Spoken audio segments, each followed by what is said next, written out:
Halo semuanya, kali ini kita akan belajar tentang tata nama senyawa.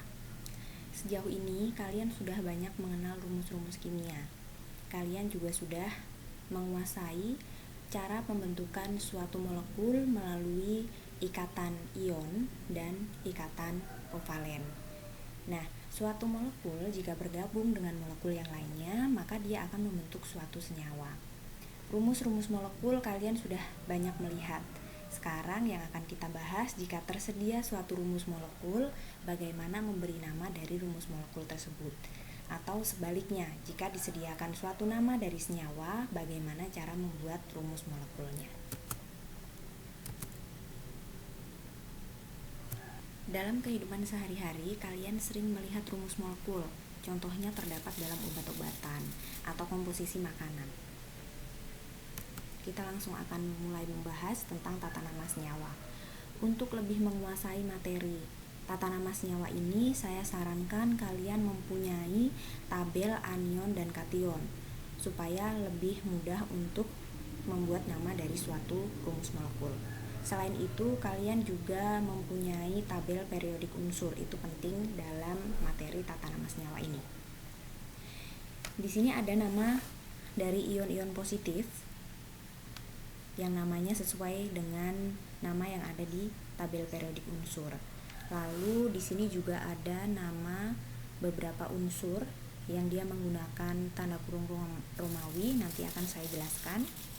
Lalu untuk ion negatifnya di sini adalah ion poliatom.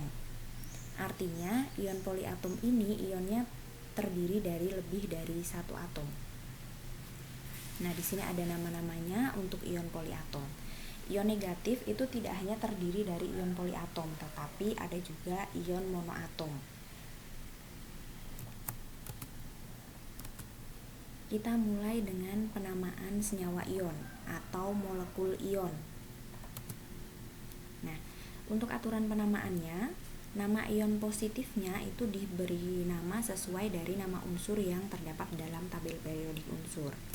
Lalu nama ion negatifnya yang berupa monoatom itu sesuai dengan nama yang terdapat dalam tabel periodik unsur, tetapi diakhiri dengan ida atau akhirannya diganti ida.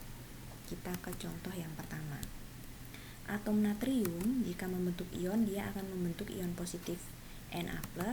Lalu untuk atom klorin itu jika membentuk ion, dia akan membentuk ion Cl-. Maka jika ion positif dan negatif akan berikatan membentuk suatu molekul NaCl. Nah, di sini NaCl merupakan senyawa ion atau molekul ion. Nah, penamaannya kita sesuaikan dengan aturannya. Nama ion positifnya itu sesuai dengan nama unsur, berarti Na yang berupa ion positifnya itu kita beri nama natrium. Lalu untuk ion negatifnya itu nama yang terdapat dalam tabel periodik unsur atau namanya itu adalah klorin. Tetapi untuk aturannya karena akhirannya harus diganti ida, berarti klorin menjadi klorida. Berarti nama dari senyawa NaCl adalah natrium klorida. Lalu kita akan ke contoh selanjutnya ya. Jika ada rumus molekul Na2O. Na2O di sini dia tersusun dari ion positif Na dan negatif O. Na berarti kita akan berikan nama sesuai dengan yang terdapat dalam tabel periodik unsur. Lalu untuk O itu dalam tabel periodik unsur dia namanya adalah oksigen. Tapi karena dia akhirannya harus diganti ida, maka berubah namanya menjadi oksida. Nah, nama dari molekul Na2O berarti natrium oksida. Lalu kita ke contoh molekul yang ion negatifnya bukan ion monoatom tetapi ion poliatom. Misalkan MgSO4. Di sini ion positifnya adalah Mg 2+, lalu ion negatifnya adalah ion poliatom SO4 2 min. Mg namanya adalah magnesium. Lalu untuk SO4, ion poliatom SO4 ini namanya adalah sulfat. Nah, untuk ion poliatom akhirannya tidak perlu diganti ida. Namanya sesuai dengan yang ada di aturan penamaan dari ion poliatom. Jadi di sini yang penting kalian harus mempunyai tabel nama dari ion-ion poliatom. Berarti nama dari molekul MgSO4 adalah magnesium sulfat.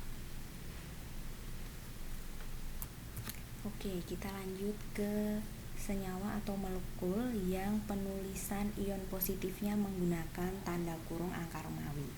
Biasanya yang menggunakan tanda kurung angka Romawi itu adalah logam-logam atau ion positif yang logamnya atau unsurnya itu merupakan golongan transisi atau golongan B. Tapi tidak semua, hanya beberapa.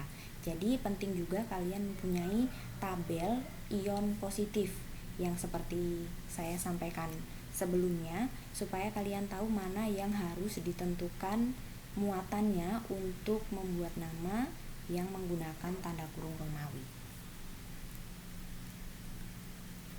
FeSO4.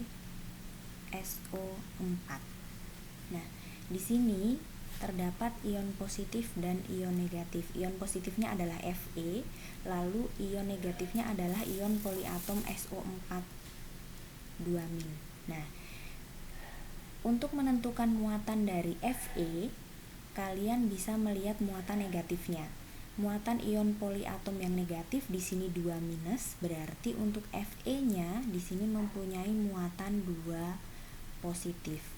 Karena dalam pembentukan ikatan ion dia muatannya harus netral. Di sini 2+ untuk yang muatan positifnya, yang negatifnya 2-. Nah, untuk ion positifnya Fe adalah ion yang harus dituliskan namanya menggunakan tanda kurung Romawi, itu menunjukkan jumlah muatannya. Jadi di sini namanya adalah besi dalam kurung 2. Karena dia mempunyai muatan 2+, maka dia dituliskan dalam kurung Romawi 2. Lalu ion poliatom yang negatif di sini namanya sulfat. Berarti nama molekul FeSO4 di sini adalah besi 2 sulfat. Satu contoh lagi, menggunakan ion positif yang harus dituliskan muatannya menggunakan angka Romawi. CuCl2. Ion positifnya adalah Cu, lalu ion negatifnya adalah Cl. Untuk ion negatif Cl di sini dia muatannya adalah -1. Lalu di sini karena Cl-nya ada 2, berarti total muatan negatifnya itu adalah -2. Karena Cl, satu atom Cl itu muatannya -1. Karena dalam rumus molekul CuCl2 jumlah atom Cl-nya ada 2, berarti total muatan negatifnya adalah -2. Berarti muatan positifnya harus positif 2 supaya netral. Nah, di sini positif 2 untuk Cu-nya. Cu namanya adalah tembaga. Dia muatannya +2, berarti menggunakan tanda kurung angka Romawi 2. Lalu Cl namanya klorida, diakhiri dengan ida ya, karena Cl merupakan ion monoatom. Kalau ion poliatom dia tidak menggunakan akhiran ida, dia sesuai nama asli dari ion poliatom itu. Jadi nama dari senyawa CuCl2 atau molekul CuCl2 adalah tembaga 2 klorida. Selanjutnya, untuk penamaan senyawa kovalen. Nah, di sini penamaan senyawa kovalen lebih sederhana dari penamaan senyawa ion. Aturannya yang pertama untuk senyawa kovalen, Nama unsur pertama yang dituliskan pertama itu dituliskan sesuai dengan nama unsur aslinya menggunakan awalan. Nah, awalan ini digunakan jika unsur yang pertama itu jumlahnya 2 atau lebih dari 2. Lalu yang kedua, nama unsur kedua itu menggunakan awalan dimulai dari unsur yang berjumlah 1 dan masih sama seperti yang tadi diakhiri dengan ida. Nah, maksudnya awalan di sini, awalan itu menunjukkan jumlahnya. Awalan di sini digunakan untuk menunjukkan jumlah dari unsur penyusunnya. Nah, awalan-awalan itu contohnya adalah untuk unsur yang jumlahnya 1 itu menggunakan awalan mono, untuk yang jumlahnya 2 di, 3 tri, 4 tetra, 5 penta, dan seterusnya. Nah, kita langsung ke contohnya. Untuk senyawa CO2, unsur pertamanya adalah C. Kita kasih nama sesuai dengan yang ada di tabel periode unsur, namanya adalah karbon. Lalu untuk unsur yang keduanya adalah O, namanya adalah oksigen, berubah menjadi oksida. Karena karbon jumlahnya hanya 1, aturannya tadi, nama unsur pertama itu menggunakan awalan jika jumlah unsurnya 2 atau lebih dari 2. Kalau jumlahnya 1 dia tidak menggunakan awalan mono. Untuk unsur yang kedua, oksigennya, oksidanya, dia menggunakan awalan ya. Di sini awalannya berarti karena jumlahnya 2, awalannya adalah di. Nah, berarti namanya menjadi karbon dioksida. Contoh yang selanjutnya. Ada rumus molekul N2O5. Ini adalah unsur yang pertamanya, nitrogen, N itu nitrogen. Lalu unsur yang dituliskan kedua itu adalah oksigen, lalu dia berubah menjadi oksida. Karena nitrogen itu jumlahnya 2, nah berarti di sini nitrogen penamaannya dia harus menggunakan awalan di. Lalu yang O, karena jumlahnya 5, dia menggunakan awalan penta. Namanya menjadi di nitrogen penta oksida. Lalu selanjutnya untuk senyawa kovalen yang awalannya atau rumus molekulnya itu diawali dengan unsur hidrogen atau atom hidrogen. Namanya dia menjadi asam. Jika menggunakan rumus molekul atau atom yang pertama digunakan, yang dituliskan itu adalah hidrogen, maka namanya menjadi asam. Nah, ini kan dituliskan atom yang pertamanya H, hidrogen, berarti namanya adalah asam, lalu mengikuti ion negatifnya di sini. Nah, NO3, jika kalian lihat dalam tabel penamaan ion poliatom, NO3 ini dia mempunyai muatan negatif 1, seperti ini. Namanya adalah nitrat. Jadi untuk rumus molekul HNO3 itu namanya adalah asam nitrat. Untuk H2SO4 ini namanya asam, lalu SO4-nya itu sulfat ya tadi. Dalam ion poliatom dia namanya adalah sulfat. Maka nama dari rumus molekul H2SO4 adalah asam sulfat. Lalu bagaimana jika seperti ini? Nah, hidrogen, awalannya hidrogen, di sini berarti asam. Lalu Cl ini ion monoatom, Cl- ya. Nah, di sini sesuai aturan yang tadi dia namanya klorin, tapi karena dia merupakan ion monoatom namanya berubah menjadi klorida, tetap menggunakan akhiran ida. Berarti untuk HCl, rumus HCl ini namanya adalah asam klorida. Tidak semua senyawa atau molekul itu dapat diberi nama sesuai dengan aturan penamaan pada senyawa ion atau senyawa kovalen.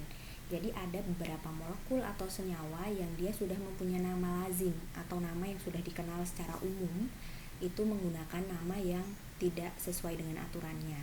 Misalkan H2O. H2O itu tidak bisa kita beri nama dia hidrogen oksida, nggak bisa. Kita sudah mengenal secara umum H2O itu diberi nama air. Lalu untuk NH3 rumusnya seperti ini. NH3 ini juga dikenal secara umum namanya adalah amonia. Jadi ada beberapa senyawa atau molekul yang dia sudah mempunyai nama lazim. Jadi kalau suatu senyawa itu sudah mempunyai nama lazim, kita tidak perlu menuliskan namanya sesuai dengan aturan pada senyawa ion atau kovalen. Oke, sekalian di sini saya akan menjelaskan untuk penamaan gas. Ada gas yang dituliskan dia tata namanya jika misalkan gas hidrogen. Dia dituliskan rumus molekulnya adalah H2. Ini namanya adalah gas hidrogen. Sesuai dengan nama dari unsur penyusunnya. Di sini unsur penyusunnya hanya satu, hidrogen saja, makanya jika dituliskan H2 rumus molekulnya namanya adalah gas hidrogen. Yang lain seperti O2, gas oksigen. Lalu Cl2 namanya adalah gas klorin. Sekian penjelasan dari saya tentang tata nama senyawa. Selamat belajar, terima kasih.